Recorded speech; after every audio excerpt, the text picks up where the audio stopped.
તો આપણે આ વિડીયોમાં નવા અભ્યાસક્રમ આધારિત ગણિત પદ્ધતિ શાસ્ત્ર એટલે ગણિત છે મેથ્સ તેની મેથડનો આપણે અભ્યાસ કરીશું.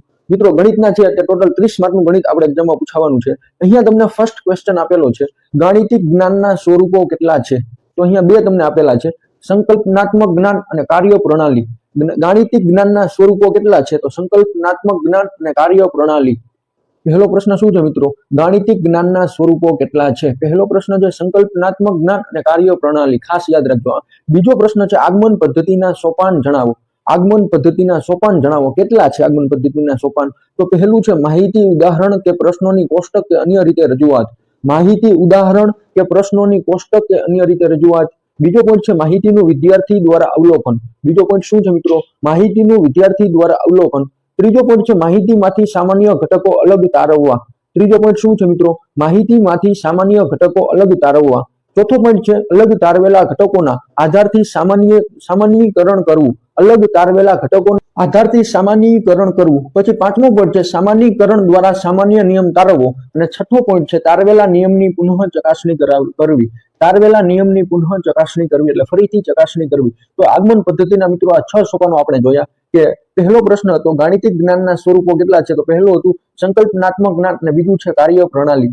બીજો આપણે ક્વેશ્ચન જોયો આગમન પદ્ધતિના સોપાન જણાવો. તો આપણે 6 અલગ અલગ સોપાન જોયા મિત્રો.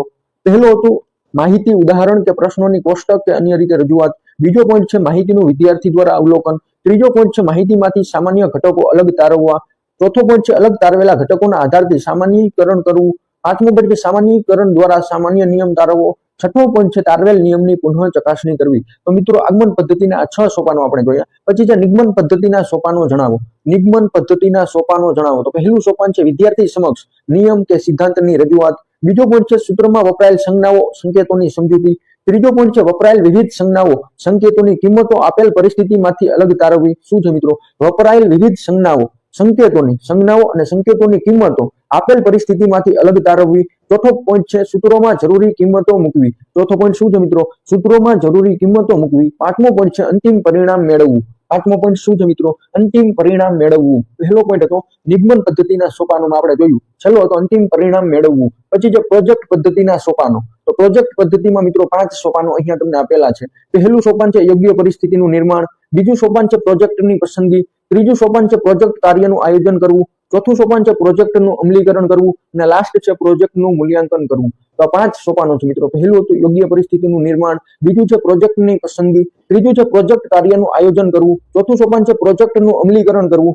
પાંચમું સોપાન છે પ્રોજેક્ટનું મૂલ્યાંકન કરવું. તો આ 5 સોપાનો મિત્રો પ્રોજેક્ટ પદ્ધતિના છે. પહેલું કેવું હતું? યોગ્ય પરિસ્થિતિનું નિર્માણ. બીજું છે પ્રોજેક્ટની પસંદગી. ત્રીજું છે પ્રોજેક્ટ કાર્યનું આયોજન કરવું. ચોથું છે પ્રોજેક્ટનું અમલીકરણ કરવું. અને પાંચમું છે પ્રોજેક્ટનું મૂલ્યાંકન કરવું. પાંચમો ક્વેશ્ચન છે ગણિત શિક્ષણની પ્રયુક્તિઓ. તો ગણિત શિક્ષણની પ્રયુક્તિઓમાં પહેલી પ્રયુક્તિ છે દ્રઢીકરણ કાર્ય. પહેલી પ્રયુક્તિ કઈ છે મિત્રો? દ્રઢીકરણ કાર્ય. બીજી પ્રયુક્તિ છે મૌખિક કાર્ય. ત્રીજી પ્રયુક્તિ છે ઉદાહરણ પ્રયુક્તિ. ગણિત શિક્ષણની પ્રયુક્તિઓમાં મિત્રો પહેલી પ્રયુક્તિ અહીંયા તમને આપેલી છે દ્રઢીકરણ કાર્ય, બીજું છે મૌખિક કાર્ય અને ત્રીજું છે ઉદાહરણ પ્રયુક્તિ. એના પછી નેક્સ્ટ ક્વેશ્ચન છે જો ત્રિકોણનો એક ખૂણો ગુરુકોણ હોય તો બાકીના બે ખૂણા કેવા હોય? તો લઘુકોણ.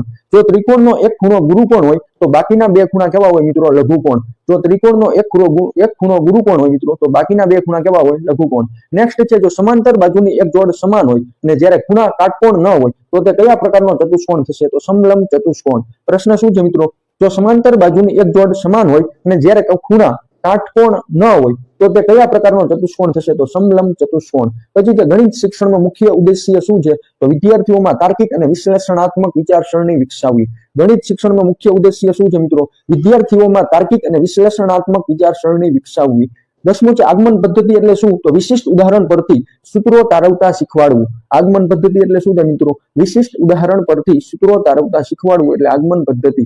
પછી 11મો ક્વેશ્ચન છે ગણિત શિક્ષણમાં પ્રયોગ પદ્ધતિના ઉપયોગ ક્યારે થાય છે? ગણિત શિક્ષણમાં પ્રયોગ પદ્ધતિનો ઉપયોગ ક્યારે થાય છે? તો વિદ્યાર્થીને પ્રયોગ દ્વારા ગાણિતિક પરિભાષાની સમજણ આપવી હોય ત્યારે. પ્રયોગ પદ્ધતિનો ઉપયોગ ક્યારે થાય મિત્રો? વિદ્યાર્થીને પ્રયોગ દ્વારા ગાણિતિક પરિભાષાની સમજણ આપવી હોય ત્યારે.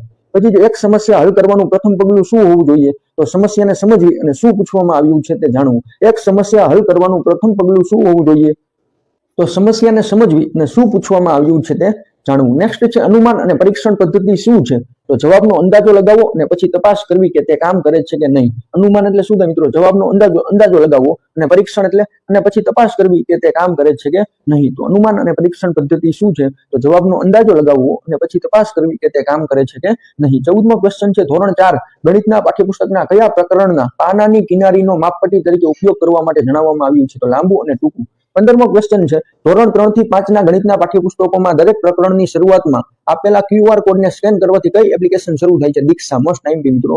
ધોરણ 3 થી 5 ના ગણિતના પાઠ્યપુસ્તકોમાં દરેક પ્રકરણની શરૂઆતમાં આપેલા QR કોડને સ્કેન કરવાથી કઈ એપ્લિકેશન શરૂ થાય છે? તો દીક્ષા.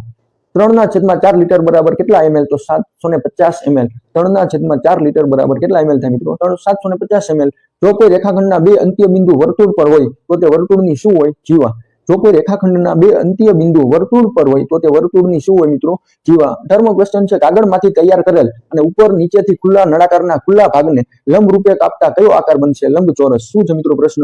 કાગળમાંથી તૈયાર કરેલ અને ઉપર નીચેથી ખુલ્લા નળાકારના ખુલ્લા ભાગને લંબ રૂપે કાપતા કયો આકાર બનશે? લંબચોરસ. લંબ રૂપે કાપતા મિત્રો કયો આકાર બનશે? લંબચોરસ. વિદ્યાર્થી કેન્દ્રીય અભિગમના હિમાયતી કોણ હતા? તો પેસ્ટોલોજી, મોન્ટેસરી અને ફ્રોબેલ. પેસ્ટોલોજી, મોન્ટેસરી, ફ્રોબેલ. વિદ્યાર્થી કેન્દ્રીય અભિગમના હિમાયતી કોણ હતા? પેસ્ટોલોજી, મોન્ટેસરી, ફ્રોબેલ.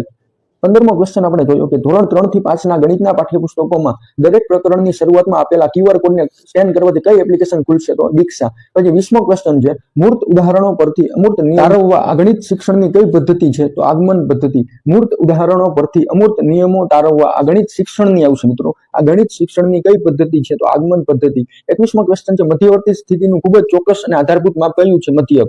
મધ્યવર્તી સ્થિતિનું ખૂબ જ ચોક્કસ અને આધારભૂત માપ કયું છે મિત્રો?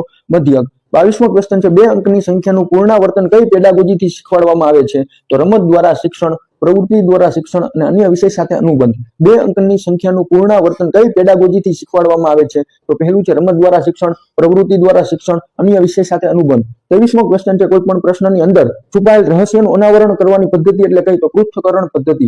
23મો ક્વેશ્ચન શું છે મિત્રો? કોઈ પણ પ્રશ્નની અંદર છુપાયેલ રહસ્યનું અનાવરણ કરવાની પદ્ધતિ એટલે કઈ? પૃથ્થકરણ પદ્ધતિ. કોઈ પણ આપેલો છે એકરૂપ આકૃતિ એટલે શું? તો આકાર અને ક્ષેત્રફળ બંને સમાન હોય.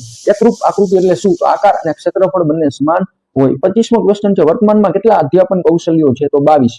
વર્તમાનમાં કેટલા અધ્યાપન કૌશલ્યો છે મિત્રો? 22. વર્તમાનમાં કેટલા અધ્યાપન કૌશલ્યો છે?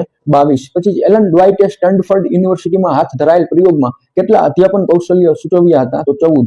એલન ડ્વાઇટે સ્ટેનફોર્ડ યુનિવર્સિટીમાં હાથ ધરાયેલ પ્રયોગમાં કેટલા અધ્યાપન કૌશલ્ય સૂચવ્યા હતા? તો 14. એલન ડ્વાઇટે સ્ટેનફોર્ડ યુનિવર્સિટીમાં હાથ ધરાયેલ પ્રયોગમાં કેટલા અધ્યાપન કૌશલ્ય સૂચવ્યા હતા મિત્રો? 14. બોર્ગે કેટલા અધ્યાપન કૌશલ્ય સૂચવ્યા? 18. બોર્ગે કેટલા અધ્યાપન કૌશલ્ય સૂચવ્યા? 18. 21મો ક્વેશ્ચન છે ગણિત શિક્ષણની કઈ પદ્ધતિમાં સાધ્યથી પક્ષ તરફ જઈ ઉકેલ મેળવવામાં આવે છે? તો પૃથ્થકરણ પદ્ધતિ. ગણિત શિક્ષણની કઈ પદ્ધતિમાં સાધ્યથી પક્ષ તરફ જઈ ઉકેલ મેળવવામાં આવે છે? પૃથ્થકરણ પદ્ધતિ. ખાસ યાદ રાખજો મિત્રો. ગણિત શિક્ષણની કઈ પદ્ધતિમાં સાધ્યથી પક્ષ તરફ જઈ ઉકેલ મેળવવામાં આવે છે? પૃથ્થકરણ પદ્ધતિ. વર્તમાનમાં કેટલા અધ્યાપન કૌશલ્યો છે મિત્રો? 22. એના પછી 29મો MCQ અહીંયા તમને આપેલો છે ગણિત શિક્ષણમાં અધ્યયન નિષ્પત્તિનો હેતુ શું છે? તો અધ્યયન નિષ્પત્તિનો હેતુ મિત્રો વિદ્યાર્થીઓ વિષય વસ્તુના શિક્ષણ બાદ શું શીખી શકશે અને શું કરી શકવા સક્ષમ બનશે તે સ્પષ્ટ કરવું. અધ્યયન નિષ્પત્તિનો હેતુ શું છે મિત્રો? વિદ્યાર્થીઓ વિષય વસ્તુના શિક્ષણ બાદ શું શીખી શકશે અને શું કરી શકવા સક્ષમ બનશે તે સ્પષ્ટ કરવું. કોયડા ઉકેલ પદ્ધતિનું સૌથી મહત્વનું સોપાન કયું છે? કોયડો સમજવો. કોયડા ઉકેલ પદ્ધતિનું સૌથી મહત્વનું સોપાન કયું છે મિત્રો? કોયડો સમજવો. તમને 4 અલગ અલગ ઓપ્શન આપેલા હોય તો આના જવાબમાં આવશે કોયડો સમજવો. પ્રકલ્પ પદ્ધતિનું બીજું નામ શું છે? પ્રોજેક્ટ પદ્ધતિ. પ્રકલ્પ પદ્ધતિનું બીજું નામ શું છે? પ્રોજેક્ટ પદ્ધતિ. આગમન પદ્ધતિના પ્રણેતા કોણ છે? એરિસ્ટોટલ અને બીજું છે અરસ્તુ. આગમન પદ્ધતિના પ્રણેતા કોણ છે મિત્રો? એરિસ્ટોટલ અને બીજું નામ છે અરસ્તુ. પછી છે નિદર્શન પદ્ધતિ કોને આપી? Herbert Spencer. નિદર્શન પદ્ધતિ કોને આપી? Herbert Spencer. તો મિત્રો પાર્ટ 1 માં આપણે 33 સુધીના MCQ જોયા મિત્રો. આવા નવા વિડીયો જોવા માટે મિત્રો મારી ચેનલને સબસ્ક્રાઇબ